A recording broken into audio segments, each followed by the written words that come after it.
Je, unajua kwa nini presha yako haiponi hata kama unaendelea kutumia vidonge kila siku? Nisikilize kwa umakini sana. Huenda unatumia vidonge kila siku lakini presha yako haiponi, haishuki, yani iko pale pale. Hii ni kwa sababu seli zako za mwili zimeshaathirika kwa kiasi kikubwa sana. Huenda zimechoka ama huenda zimekufa kabisa, na ndio maana zinashindwa kuratibu shughuli za moyo.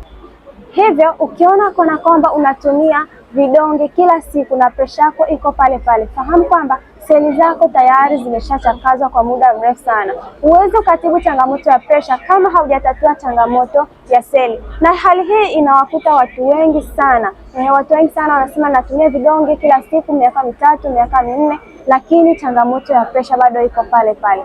Unajua kwa nini? Wewe unatibu zile dalili tu ambazo unazipitia, lakini hautibu seli ama hautibu chanzo kinachosababisha wewe kuweza kupata changamoto hiyo. Anyway, naitwa Golden Healthcare, nimekuwa nikiwasaidia zaidi ya watu 300 kila wiki. Kama ni mmoja wapo, usiteseke tena, chukua hatua leo.